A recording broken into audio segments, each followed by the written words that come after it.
Okay, let's start on Explore 2 of relative dating.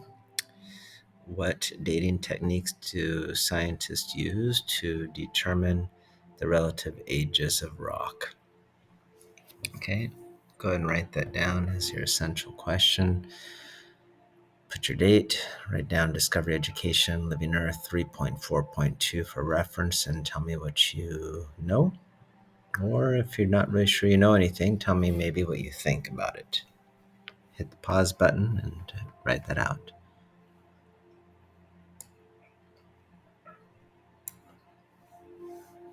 Okay, well, hopefully you took a moment to do that. So, just thinking about this essential question, what dating techniques do scientists use to determine the relative ages? This is older than that. This one's younger than that. Remember, if we're not talking about absolute age, where we're using isotopes to figure it out, then we're left with having to create rules to help us interpret things. In this case, these are principles. Roman numeral 1, principles of relative dating. These are used to determine things like the relative age or the chronological order of rocks.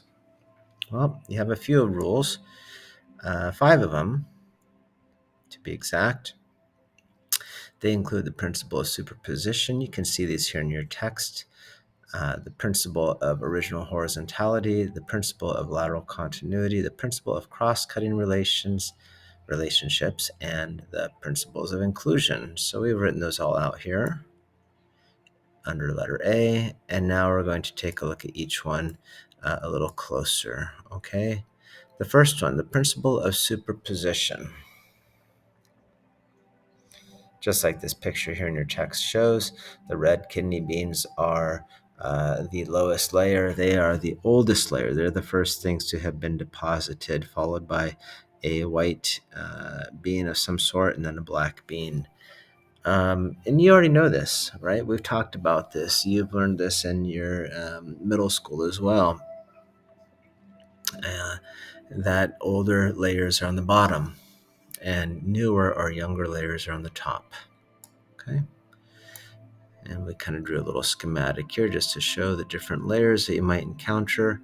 And as you know, the oldest layers would be the bottom layers, and the younger layers would be the newer layers. We're talking about sedimentation, right? How things sediment. The second principle is called the principle of horizontality. Sedimentary rock is laid or formed in horizontal layers, not vertical layers. That doesn't make sense, right? Things are laid down horizontally.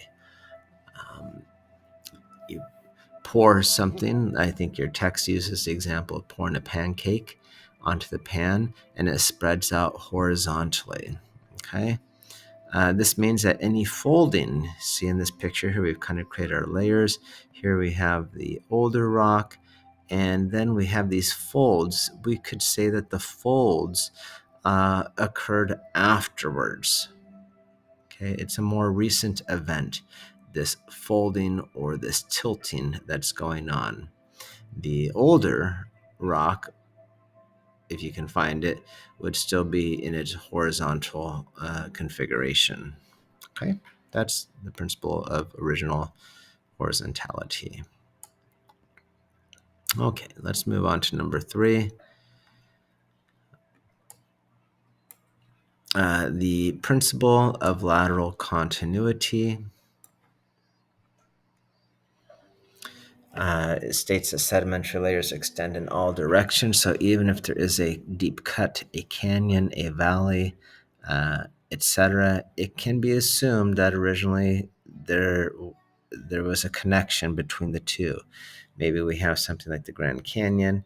It's got these deep canyons in there, but you can assume that at one time the layers on the left were continuous with the layers on the right. So the older layers would be out towards the sides. The younger, more recent event would be the cut in this picture here. All right, well, we're moving on. Moving into the principle of cross-cutting. Um, any geological feature that cuts partially through or completely through another geological feature is the younger of the two features.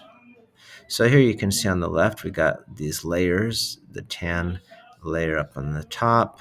You got the brown layer, kind of a orangish brown hue, and then you have your silt underneath that. So here it's showing some magma that is a recent event, and it is cutting through the horizontal layers, or it's cutting along a layer. This one we would call a sill.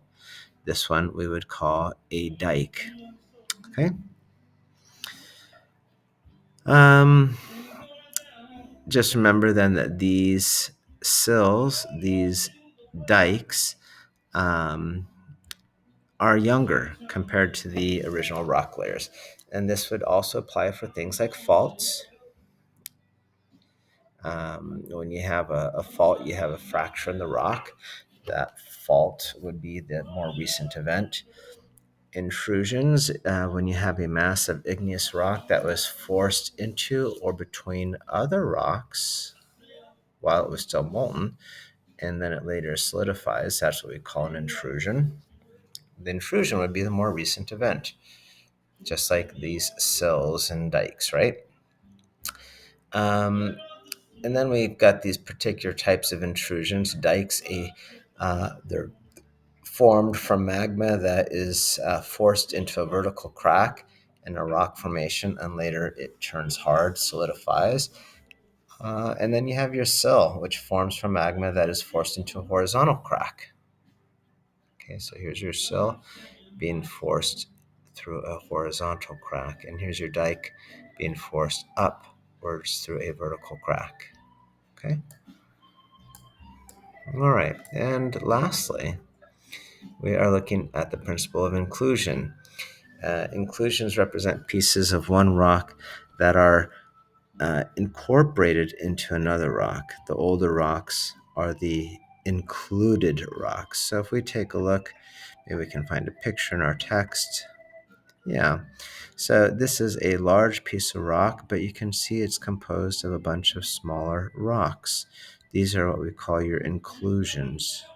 Okay. And as a general rule, they are the oldest rock.